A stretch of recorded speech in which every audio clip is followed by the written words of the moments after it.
حضرت مولانا پیر ذوالفقار صاحب دامت برکاتہم نے کیا فرمایا؟ کہنے لگا میں امریکہ میں تھا، وہاں مجھ سے کہا گیا کہ ایک خاتون آپ سے ملنا چاہتی ہیں، اس کو کچھ مسائل ہیں۔ تو میں نے پوچھا بھائی خاتون سے مجھے کیا کرنا ہے؟ انہوں نے کہا جو اس کے کچھ مسائل ہیں اب وہ آپ سے پوچھنا چاہتی ہیں، اور وہ چونکہ مسلمان نہیں تھی، وہ کنورٹ ہوئی ہیں یا ریورٹ ہوئی ہیں۔ میں نے کہا چلو ٹھیک ہے، چنانچہ ان سے ملاقات ہوئی اور اس نے اپنے سارے سوالات جو اس کے پوچھنے وہ سارے پوچھے۔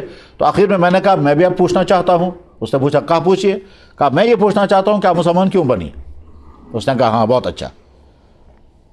انہوں نے سوال میں شاید یہ پوچھا ہوگا کہ آپ کو مسلمان کس نے بنایا؟ تو اس نے جواب میں کہا مجھے خانہ کعبہ نے مسلمان بنایا۔ تو جواب عجیب سا ہے، خانہ کعبہ نے آپ کو کیسے مسلمان بنایا؟ تو اس نے وہاں سے جواب میں کہا کہ جی میں اور میرے شوہر ایک امریکن کمپنی میں جاب کرتے تھے۔ کمپنی نے ڈیسائیڈ کیا کہ اس کمپنی کی ایک برانچ جدہ میں کھولی جائے گی، اس لیے کمپنی کی طرف سے آفر آیا تمام ملازمین کو کہ جو چاہیں وہاں برانچ میں کام کرنے کے لیے تو وہ درخواست دے دے۔ میں نے شوہر سے کہا یہاں کی ساری برانچوں میں ہم نے کام کیا ہے اور ساری برانچوں میں گھومتے رہے ہیں، جس برانچ میں جاتے تھے وہاں کا علاقہ بھی دیکھتے تھے، اب جب عرب میں برانچ کھول رہی ہے تو ہم اسی بہانے عرب ملکوں کو بھی دیکھیں گے، تم بھی اپلائی کرو۔ چنانچہ میرے شوہر نے درخواست دے دی اور ہمارا اپائنٹمنٹ ہو گیا، اب ہم جدہ برانچ میں ٹرانسفر ہو جائیں گے۔ پہنچ گئے ہم جدہ میں پہنچے تو وہاں میں دیکھتی رہتی تھی کہ کچھ لوگ سفید کپڑے باندھے ہوئے وہاں سے چلتے رہتے ہیں، سفید کپڑے باندھ کر کے وہاں سے چلتے رہتے ہیں۔ میں دیکھتی رہتی تو وہ کچھ پڑھتے رہتے تھے۔ تو میں اپنے شوہر سے پوچھا یہ کون لوگ ہیں اور یہ ایک ہی جیسا ڈریس کیوں ہیں اور یہ پڑھتے کیا ہیں؟ ظاہر ہے وہ احرام والے ہوتے ہوں گے۔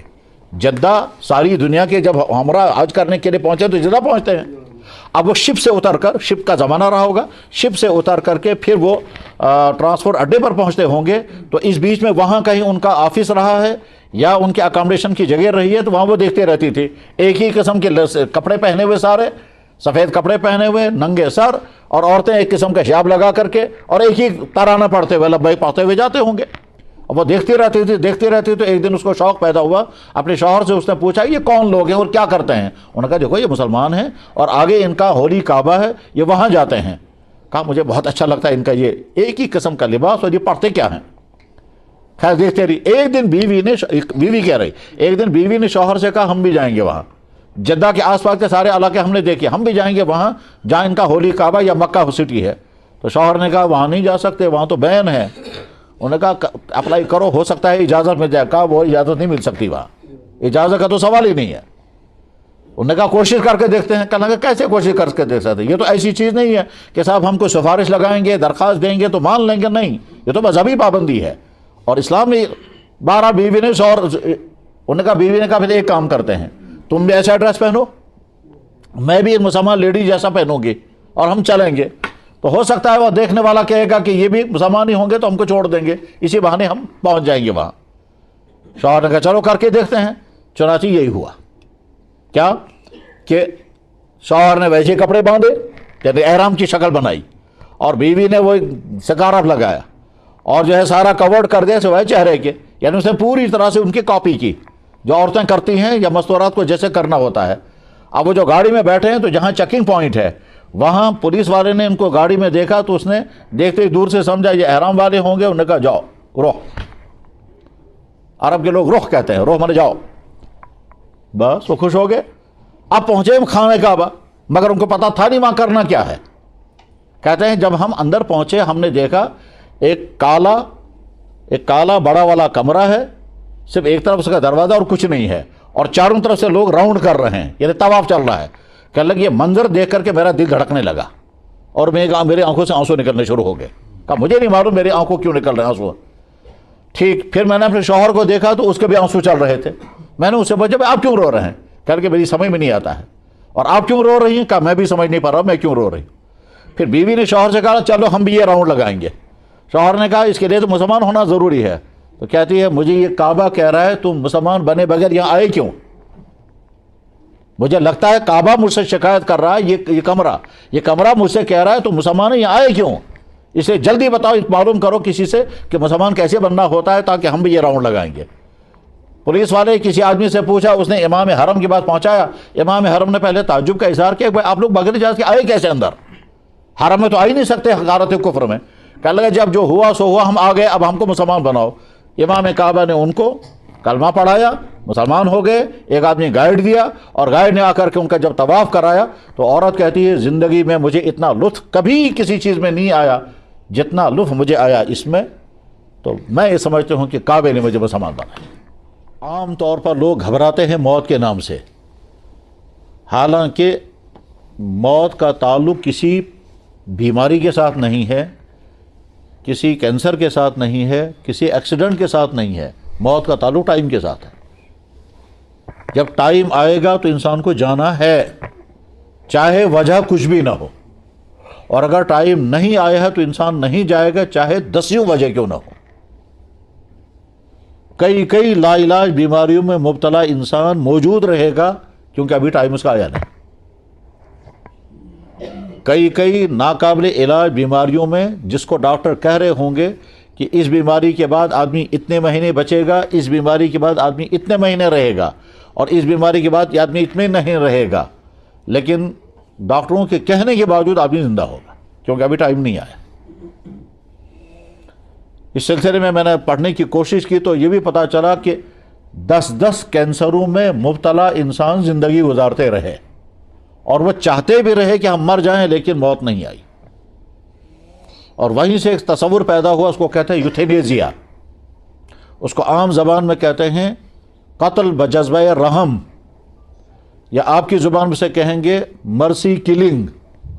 ایک ایسا بیمار کہ جو بیمار اب قابل علاج نہیں ہے اور وہ اپنی بیماری سے تنگ آ چکا ہے، اس کے گھر والے بھی چاہتے ہیں کہ یہ مر جائے، تو کیا ہم اس کو ایک ایسا انجیکشن دے سکتے ہیں جس کے بعد اس کی زندگی کا خاتمہ ہو جائے اور اس تکلیف سے نکل جائے اور بہت آرام کے ساتھ وہ مرے گا؟ یا مثلا اس کو آسان طریقہ ہے، اس کو کہیں سے چھید لگانی ہے رگ میں اور خون نکلتا رہے گا، ایسا ایسا نکل کے سارا خون نکل جائے گا اور مر جائے گا، کر سکتے ہیں یا نہیں؟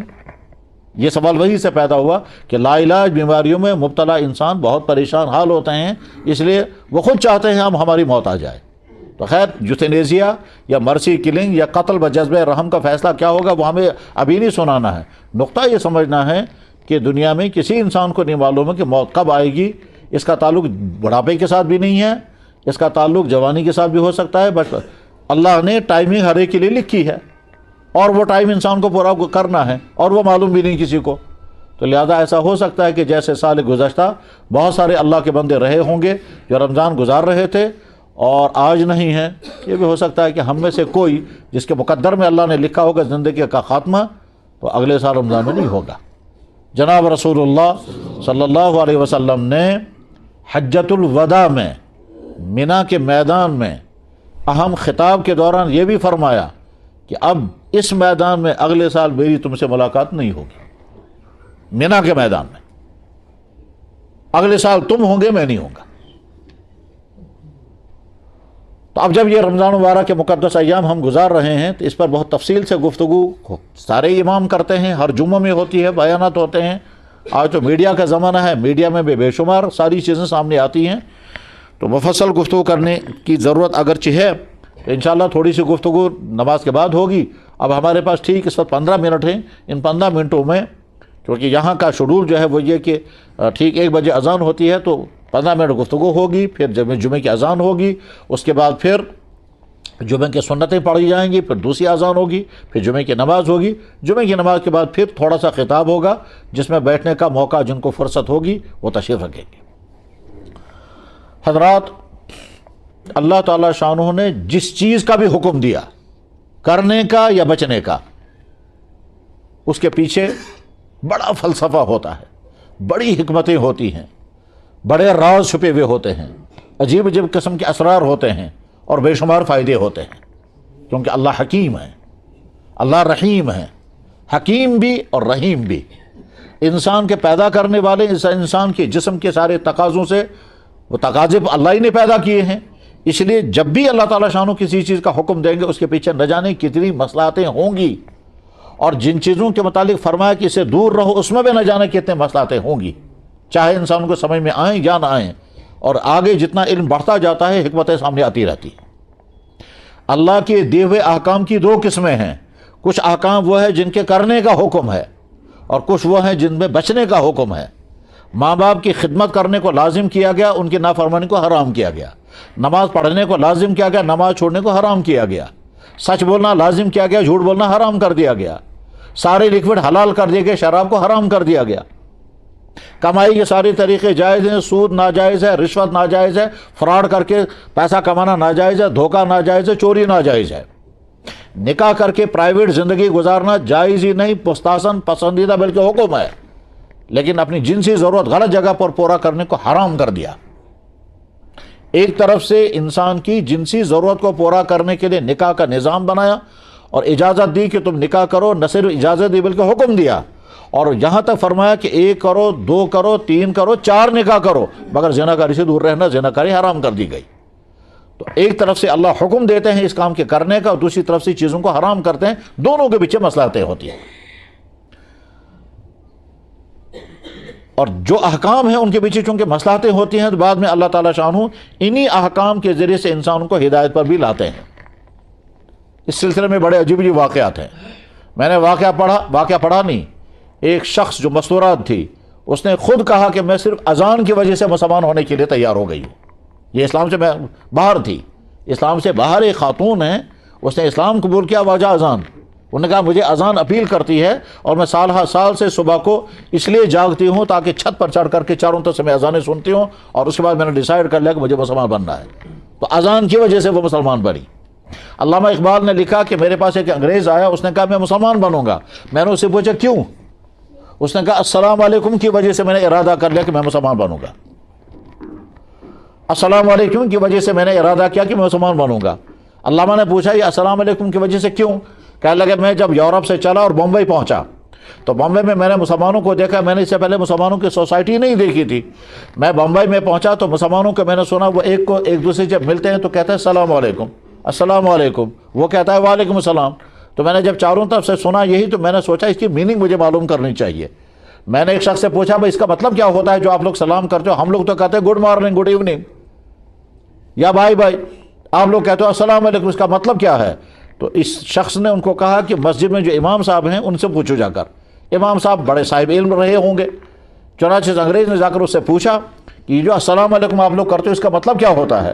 تو امام صاحب چونکہ بہت سمجھدار رہے ہوں گے تو امام صاحب نے کہا بھائی ہم اصل میں اگلے والے آدمی سے کہتے ہیں کہ تم سلامت رہو، تمہارا ایمان سلامت رہے، تمہارا دین سلامت رہے، تمہاری صحت سلامت رہے، تمہاری عزت سلامت رہے، تمہاری اولاد سلامت رہے، تمہاری دنیا اور آخرت سلامت رہے، 10 سلامتیں اسے جوڑی اس کے ساتھ۔ کہا ہم جب السلام علیکم کہتے ہیں ہم گویا کہتے ہیں یہ ساری چیزیں آپ کی سلامت رہیں گے۔ تو انگریز سوچ میں پڑ گیا کہ یار اتنی بڑی سلام تو ہماری سوچ بھی نہیں سکتے، ہر چیز کے سلامتی کی آپ تمنا کر رہے ہیں میرے لیے، اور جہاں تک میری نظر بھی نہیں جاتی۔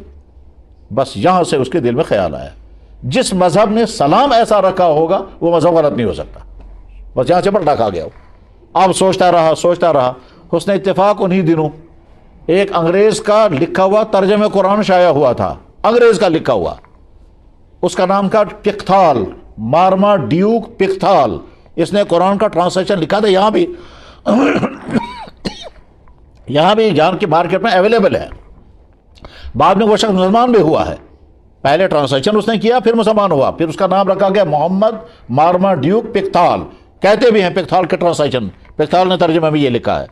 پکتھال صاحب کا ترجمہ شائع ہو گیا تھا، اس انگریز کو ترجمہ مل گیا، اس نے پورا قرآن پڑھ لیا، پھر وہاں بمبئی سے چلا لاہور پہنچا علامہ اقبال کے پاس، علامہ سے کہا جی میں مسلمان ہونا چاہتا ہوں۔ علامہ نے پوچھا کیوں؟ انہوں نے کہا السلام علیکم کی وجہ سے۔ تو سلام کو ذریعہ بنایا ہدایت کا آنے کا۔